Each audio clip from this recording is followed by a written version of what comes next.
remembering a Christmas.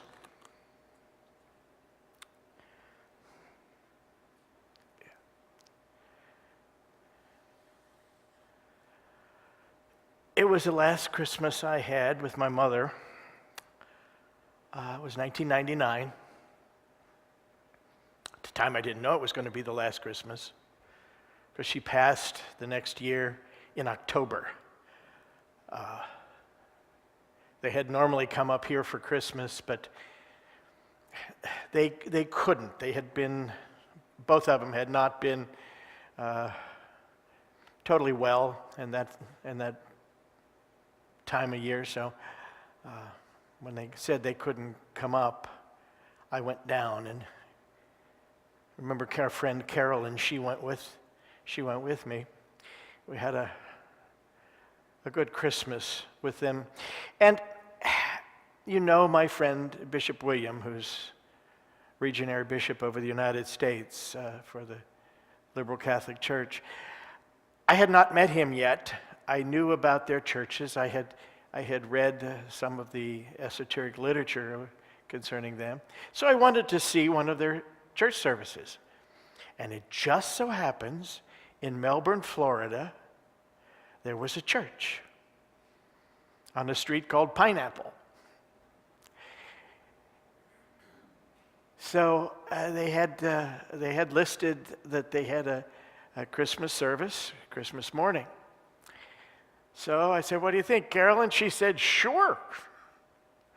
So we drove over there, and it was an old neighborhood, and it was a rather rundown building that they rented.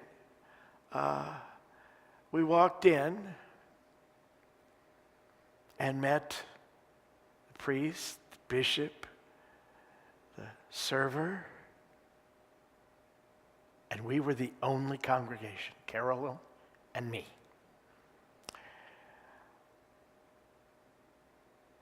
It was a delightful experience. They treated us so well.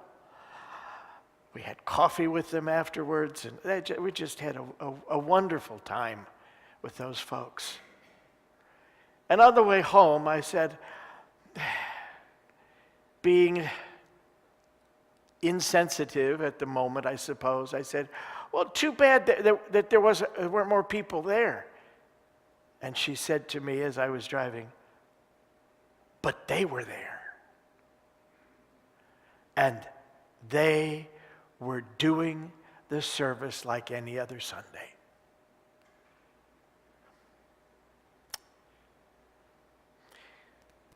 Sometimes wisdom came out of Carolyn's mouth that I was pretty sure wasn't hers, but it came through her very well. Just like sometimes I say something that's pretty good, and I have no idea what I'm talking about. So that's what today feels like to me. One of those days. This is a God Sunday and a God service.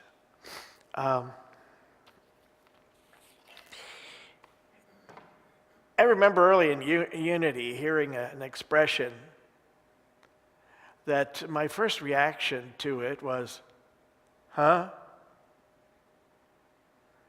You had those kind of reactions to things, right? Huh? I didn't understand it. It was not a phrase that I was accustomed to. And probably a phrase that one heard in other types of churches than Unity, but not in any where I had worked as organist over the years. Prayed up. You need to be prayed up. Is that like going to the gas station and getting topped off, so that your tank's full? On a day like today here, your gas tank needs to be full, folks, so you go do that. Go get topped off, just like hopefully in our service today, we'll get topped off in prayer. What does that mean? To be prayed up. Well, in life we meet a lot of challenges and a lot of difficulties along the way, and sometimes We're doing our best to make the most sense out of them what we can from our human perception. Sometimes we do okay. Sometimes we miss it totally and wonder, what happened? That caught me unaware. Life is consciousness, and I'm simply quoting Emmett Fox, who wrote the pamphlet, did the talk called Life is Consciousness. If we, well, look at Jesus' words.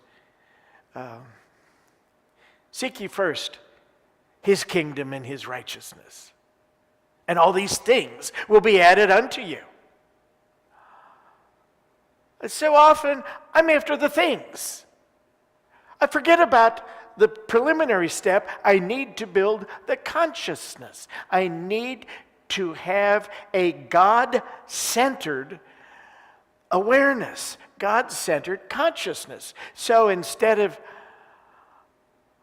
being confronted with something and shouting absolutely silently, "Oh my God," and it's not a declaration, it's a yell of absolute desperation. I immediately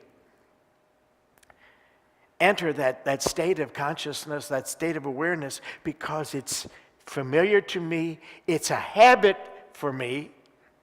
Now, I'm not telling you that I do this all the time, but when you are prayed up, when you have built the consciousness, when something pops up unexpected, and how many times do things come to you that you totally expect?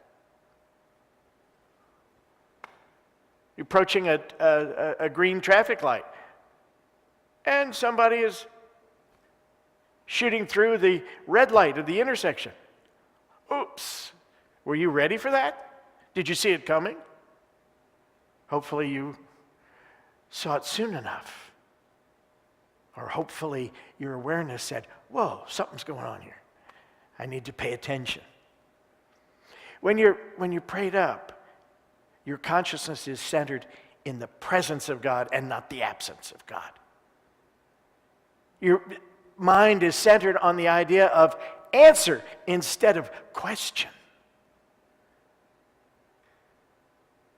Your consciousness is open and receptive to receiving guidance in the moment exactly when it's needed. Instead of it being needed, and then you have to build the consciousness, still your mind, and get open and receptive and responsive.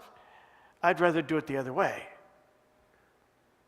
Be there first, so that when I need it, it's there.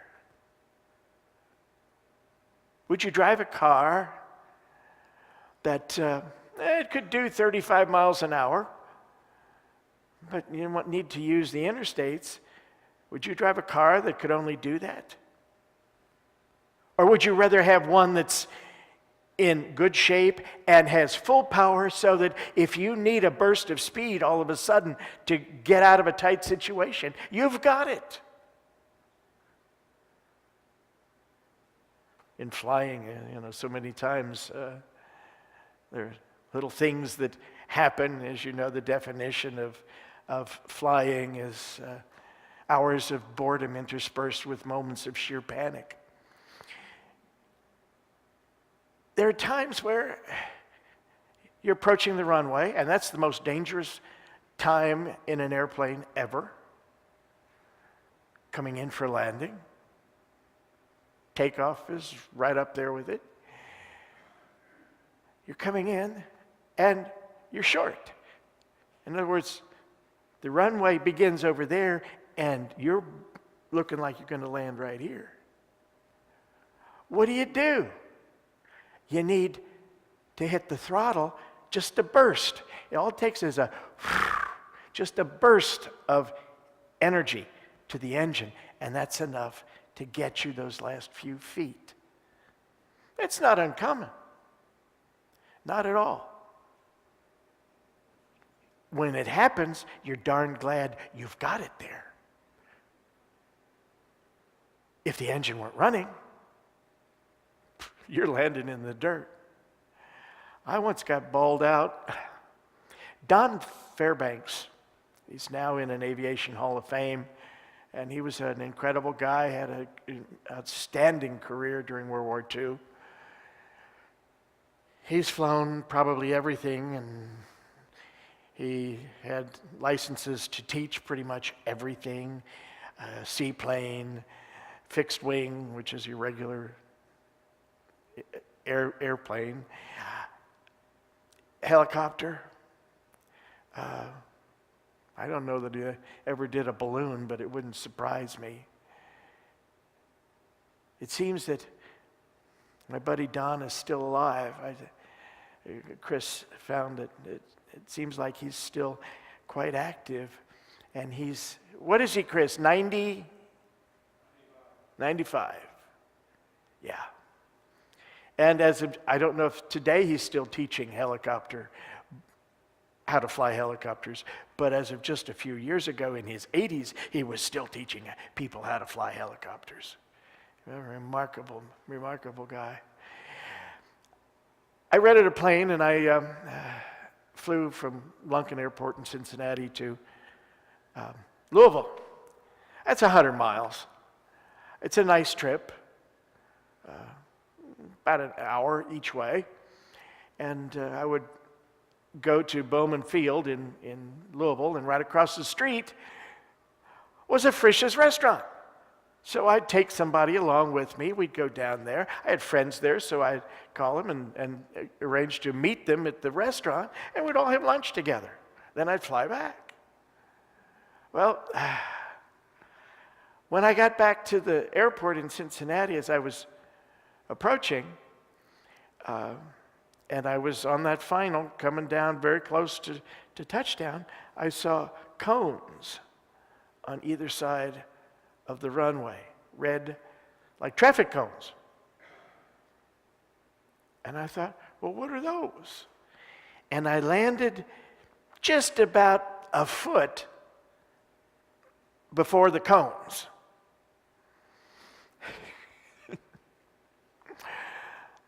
I got into the flight school where I rented the airplane, and Don Fairbanks was in there, and he said, Greg, the airport ended a foot in front of where you landed. Ooh. They were doing some work, and they had moved the threshold of the runway, and I didn't realize, I didn't know what I was seeing, or in the moment did not comprehend what I was seeing. And I hadn't gotten any information when I left, and it just reminded me one needs to be observant. But Don had a phrase that he taught me when it came to checking out the airplane and checking the oil before you take off and checking the gas caps. He said, in God we trust, all others we check. Being prayed up puts you in that attitude where in God you trust, so that you're connected. Now, Jesus spoke about this, and I didn't do the video. It was a long, lengthy video, but I gave you the scripture on the back of your bulletin, and we'll put it on the screen. I'm not going to go into depth in this whole thing because it's lengthy and there's a lot of detail. But first, Jesus is talking to a group of people, a crowd at this point in time. He's talking to people who are contemporaries. And he's telling them about things that are coming in their lifetime. One of the things that's in front of them is, if you're thinking, he lived to about 30-something AD, and it was in 70 AD, the temple was destroyed and Jerusalem was taken over. Many of these people that he's talking to were there. This was coming for them. So he's talking about future events. And in this Chris will start the scripture, verse 30. Then the sign of the Son of Man will appear in heaven. Son of Man, it's an idiom.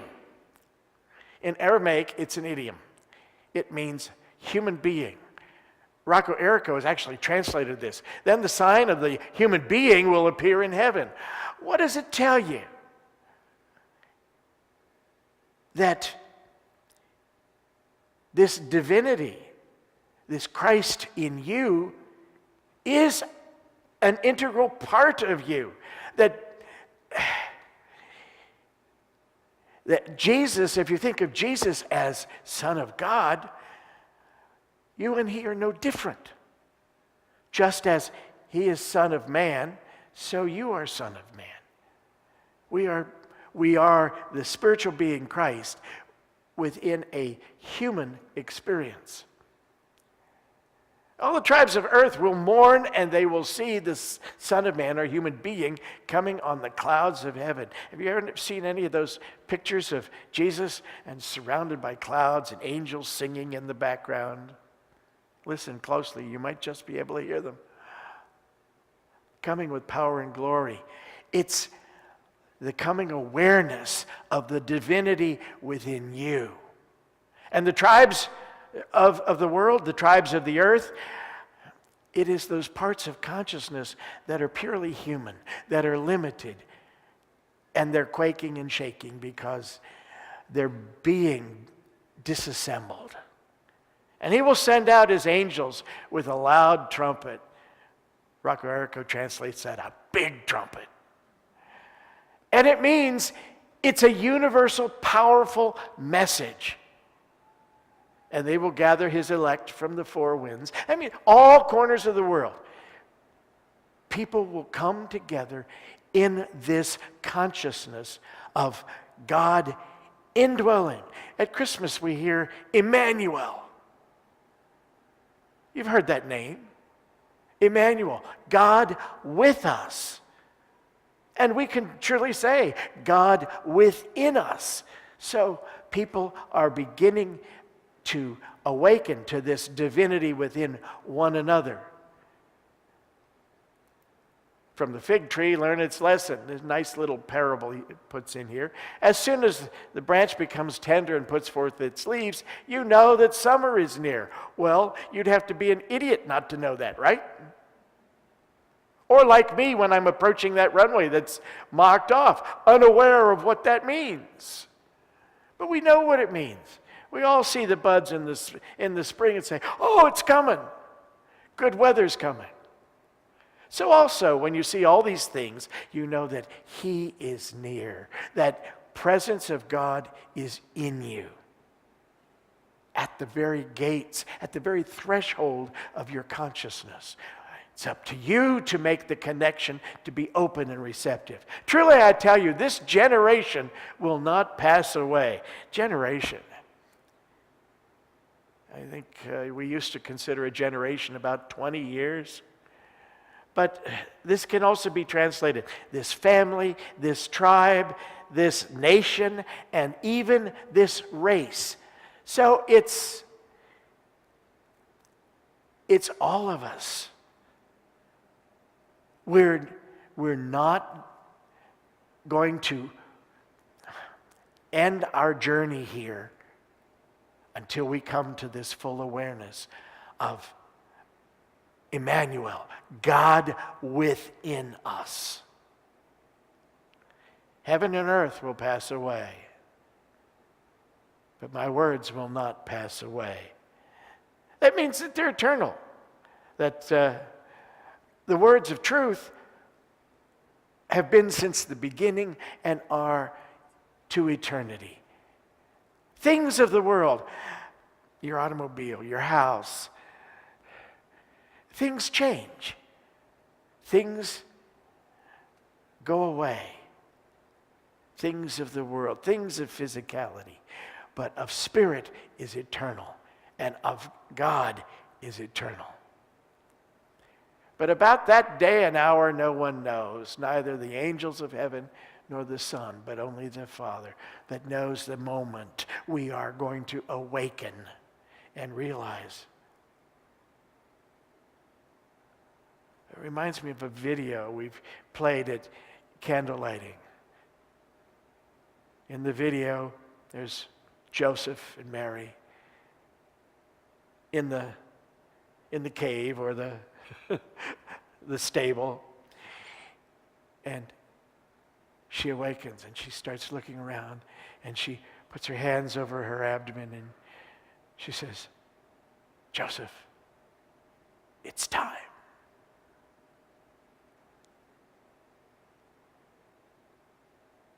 It's time for us to no longer say, well, it's coming someday in the far future. It's time we allow it to happen now. And that happens, that is hastened on by being prayed up, by building that consciousness of the presence of God, not only here, but within you, at all times and in all places. For it's the days of Noah were so will be the coming of the Son of Man. The days of Noah, it says what they did. And what they did, for as in those days before the flood, they were eating and drinking, marrying and giving in marriage until the day Noah entered the ark. And the flood came. It's interesting. Entered the ark. There's another ark. You heard of it? The Ark of the Covenant? That place that was supposed to be where God lived. In the early days, they kept God in a box. And then Jesus came along and said, we can let God out because God is within you at all points, in all places, in all people. They're looking at Noah as in the days in the consciousness of strictly human, only material. Those things come and go. But when you enter this state of consciousness of being open and receptive and responsive, then they knew nothing until the flood came and swept them all away, except for those who were on the ark with Noah, who were prayed up, who were in this state of consciousness of God's presence, not God's absence. So too will be the coming of the Son of Man. Then two will be in the field, and one will be taken, and one will be left. This is an interesting thing. In the Middle East, in the Eastern peoples, tend to work in teams of two. You got one guy holding the plow and guiding it. You've got another guy out in front guiding the oxen.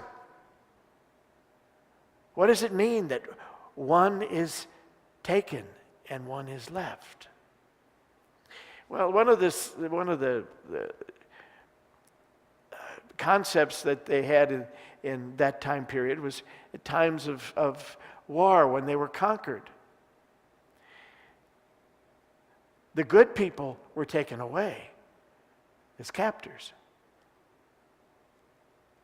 The unusable, the people who were not up to doing the work and being helpful and useful, were left behind. So what happens when this Son of Man comes? We have two men doing a work in the field. In other words, two thoughts, two beliefs, two attitudes in mind. One spiritual, one material or physical. Which one gets taken? The spiritual. It's kept. The material is left behind. Two women. It goes on. We'll be grinding meal together. One will be taken and one will be left. That's usually a team of an older and a younger woman. The younger woman will be a newer idea. The older woman will be an established, long-standing concept. The spiritual one will be kept. What no longer serves your highest good will be left behind in the feeling nature, attitudes, feelings, memories. Keep awake, therefore, for you do not know on what day your Lord is coming. Have you marked on your calendar, oh, this is the day I'm going to awaken to the truth that God lives and moves and has its being in me? Is that on your calendar? In your planner? Well, be prepared. Get ready. It's a good time because next week Advent starts. And oh, woe is me. If you look at your bulletin, you'll see a couple of gross errors. I'm not going to point them all out, but under next Sunday, December 2nd, it says Lent 1. When's Lent? Yeah, it's the advent of Easter, the time of preparation. My mind just spaced off and went right to Lent. So next week is Advent 1. We're getting ready to approach this birth of the divinity within ourselves. To celebrate it, to acknowledge it, and most importantly, to reach that place where we know it and live it. So keep awake, therefore, for you do not know on what day. But understand this, if the owner of the house had known in what part of the night the thief was coming, he would have stayed awake and would not have let the house be broken into. You'd be aware. You'd know what was coming, and you'd be prepared for it. To be prayed up is to take time daily, sometimes multiple times a day. How much time do you have to set aside at any particular moment to pray? Could be seconds. Could be minutes. Could be standing in line in a department store, Christmas shopping. Pumping gas in your car. There's a time, all of these moments, why not fill it with something that is constructive, such as a positive statement of truth, an affirmation, a moment of giving thanks to God for the good that you have experienced in your life thus far. For giving thanks that you're open, receptive to the birth in your awareness of that radiant life and intelligence of God in you this Christmas. Therefore, you also must be ready, for the Son of Man is coming at an unexpected hour.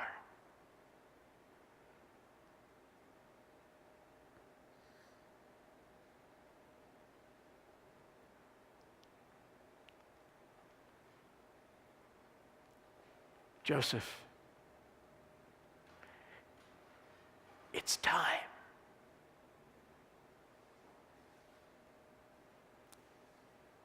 I invite you to close your eyes for a moment.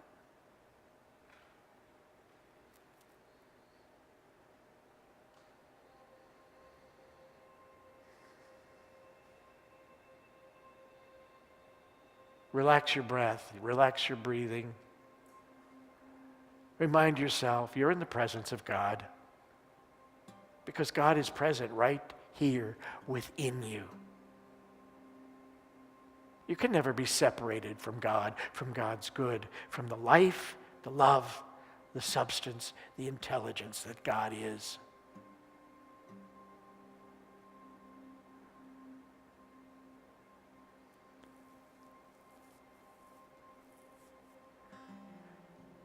At the time of my ordination, Ed Rabel gave each members of my class a little printed card.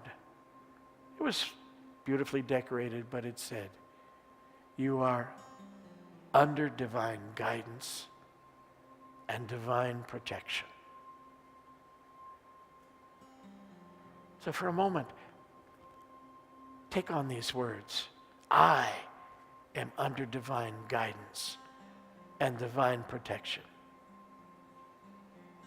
I am under divine guidance and divine protection. Together, I am under divine guidance and protection.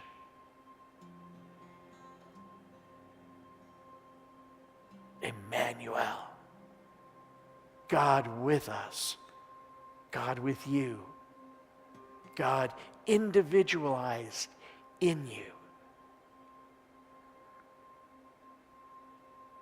Many spend lifetimes totally unaware of that presence and that power.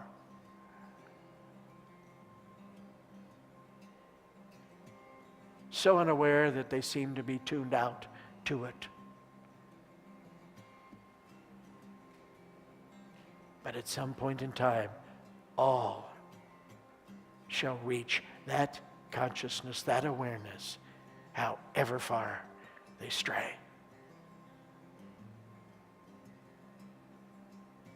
Let this be the year. Let this be the time. You are under divine guidance, divine protection. You are always in God's presence. And now take every opportunity, each day, a moment here and there, to remind yourself, to begin to tune in, to listen, to adopt that answer attitude, that connected consciousness, where you can truly say to whatever comes to you, happen what will happen. But when you happen, you do not touch me, the human part of me. You touch my God-centered consciousness. And that makes all the difference. Happen what will happen, but you do not touch me. You touch my God-centered consciousness.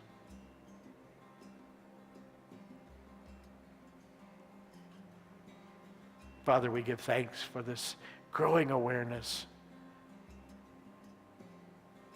The awareness that something is coming, something wonderful, something that's been there since the foundation of the world. But now we allow it to make its presence known in our minds and our hearts and our lives. Emmanuel, God within us. Amen.